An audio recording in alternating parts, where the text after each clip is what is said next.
some words from Matthew Mentz. Matthew is my brother, Hendrik's son, firstborn. He's an environmentalist and a kite surfer.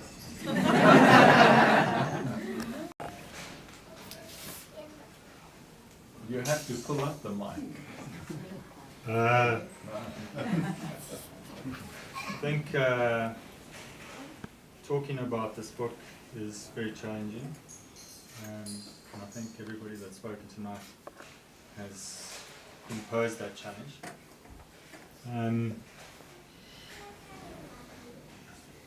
The book demands that you enter, and entering a space is different from how we normally approach life. Entering is hugely challenging,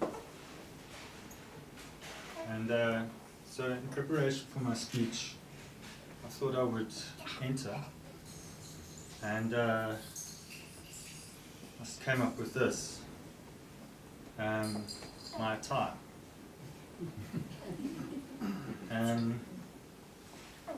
I struggled about my socks. I thought maybe they should be buttoned.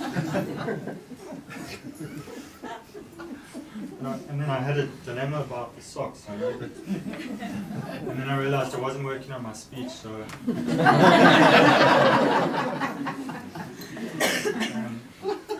had to think about why am I dressing up like this? Is it me?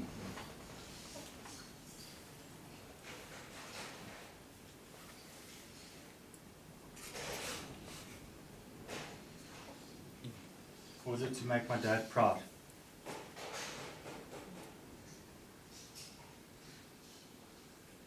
Is that a good thing?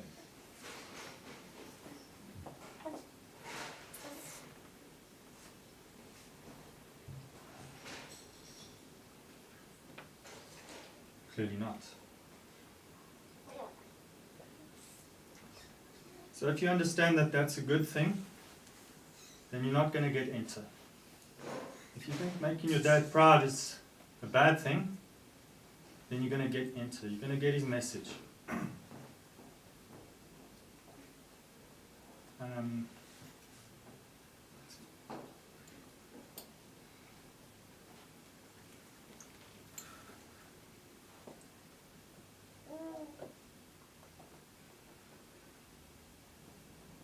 What I also liked about the book was he talks about Dante and hell, and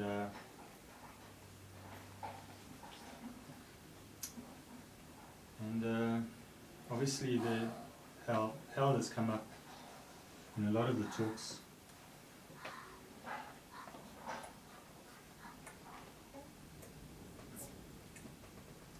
And I can't remember, is it T.S. Eliot also mentioned, but speaks about the gates of hell. See, this is T.S. Eliot, not Hendrik. The gates of hell and the marauding crowds of spirits trying to get into hell.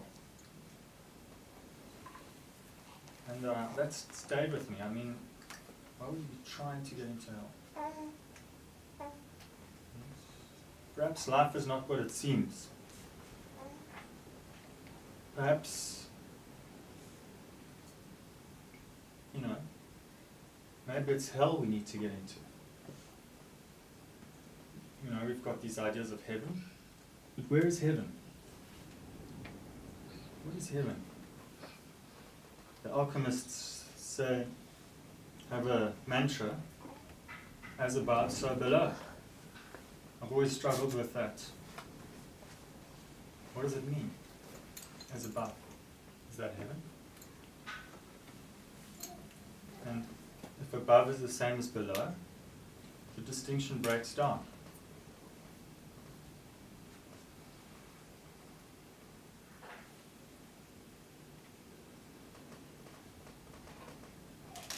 We're creatures of inventory,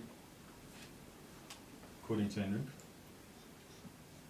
We have an inventory that we develop over the years, And when we are this season's people, as Hendrik says, we're the seasoned people, yes, we are together.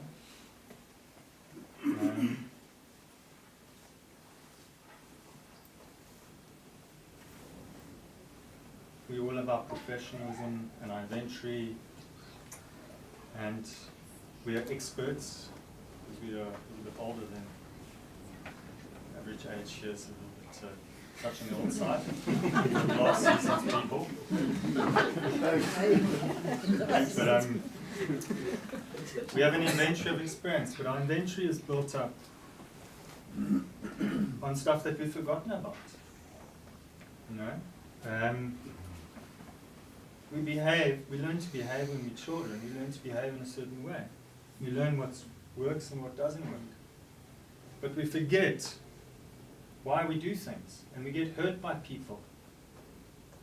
And we forget why we hurt. And then we lash out. 40 years later, we lash out when somebody does something to us. And we don't know why we're lashing out. We don't know why we're behaving this way. This is the simple message in Hendrik's book. And yeah, that's pretty much all I have to. There's one more thing. It's obviously a very personal book from Hendrik's point of view. But in laying himself bare, he obviously lays his family bare as well. And one of the points I made to him was that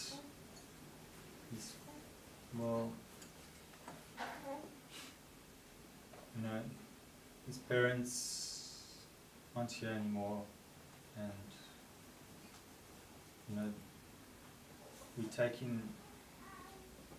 when we write, we're taking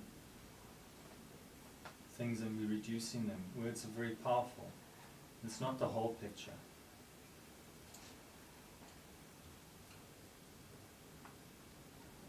But I'm proud of the book.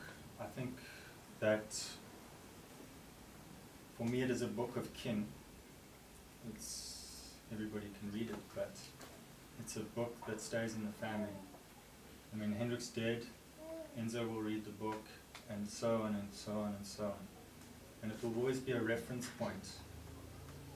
And Hendrik has taken on the role as scribe, and he's captured something very important from a transgenerational point of view.